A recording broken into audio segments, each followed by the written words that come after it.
ತುಂಗಭದ್ರಾ ಜಲಾಶಯದ ನಿರ್ವಹಣೆಗೆ ಸರ್ಕಾರದಿಂದ ಅನುದಾನ ಬಿಡುಗಡೆ ಮಾಡುವಂತೆ ಒತ್ತಾಯಿಸಿ ಕರ್ನಾಟಕ ರಾಜ್ಯ ರೈತ ಸಂಘ ಮತ್ತು ಹಸಿರು ಸೇನೆಯಿಂದ ಪ್ರತಿಭಟನೆ ನಡೆಸಲಾಯಿತು.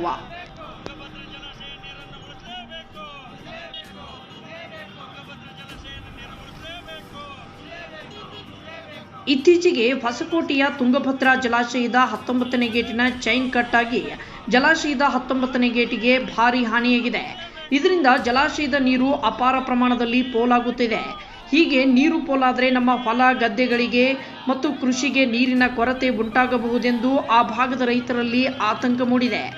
ಆದ್ದರಿಂದ ಕರ್ನಾಟಕ ರಾಜ್ಯ ರೈತ ಸಂಘ ಮತ್ತು ಹಸಿರು ಸೇನೆಯಿಂದ ಕಾರಟಗಿ ಪಟ್ಟಣದ ಬಸ್ ನಿಲ್ದಾಣದ ಮುಂಭಾಗದಲ್ಲಿ ಸೋಮವಾರ ಪ್ರತಿಭಟನೆ ನಡೆಸಲಾಯಿತು. ಜಲಾಶಯದ 19ನೇ ಗೇಟನ್ನು ಬೇಗನೆ ದುರಸ್ತಿಗೊಳಿಸಿ ಪೋಲಾಗುತ್ತಿರುವ ನೀರನ್ನು ತಡೆಯಬೇಕು. ಇನ್ನು ಜಲಾಶಯಕ್ಕೆ 100 ಕೋಟಿ ರೂಪಾಯಿ ಅನುದಾನ ಮಂಜೂರು ಮಾಡುವಂತೆ ಕರ್ನಾಟಕ ರಾಜ್ಯ ರೈತ ಸಂಘ ಮತ್ತು ಹಸಿರು ಸೇನೆ ಪ್ರತಿಭಟನೆ ನಡೆಸುವ ಮೂಲಕ ಸರ್ಕಾರಕ್ಕೆ ಆಗ್ರಹಿಸಿದರು. ಇನ್ನು ಇದೇ ವೇಳೆ ತಹಶೀಲ್ದಾರರಿಗೆ ಮತ್ತು ನೀರಾವರಿ ಅಧಿಕಾರಿಗಳಿಗೆ ಪ್ರತಿಭಟನಾಕಾರರು ಮನವಿ ಸಲ್ಲಿಸಿದರು. ಈ ವೇಳೆ ಕರ್ನಾಟಕ ರೈತ ಸಂಘ ಮತ್ತು ಹಸಿರು ಸೇನೆ ರಾಜ್ಯಾಧ್ಯಕ್ಷ ಶರಣಪ್ಪ ದೊಡ್ಡಮನಿ, ಹನುಮಂತಪ್ಪ ನಾಯ್ಕ್, ನಾಗರಾಜ್, ಶ್ರೀಕಾಂತ್, ಶರಣಪ್ಪ, ಸಿದ್ದು ಪನ್ನಾಪುರ್, ಭೀಮನಗೌಡ ಪನ್ನಾಪುರ್, ವೀರನಗೌಡ ರುದ್ರಗೌಡ, ಬಸನಗೌಡ ಹಾಗೂ ಹಲವು ರೈತ ಮುಖಂಡರು ಪ್ರತಿಭಟನೆಯಲ್ಲಿ ಪಾಲ್ಗೊಂಡಿದ್ದರು.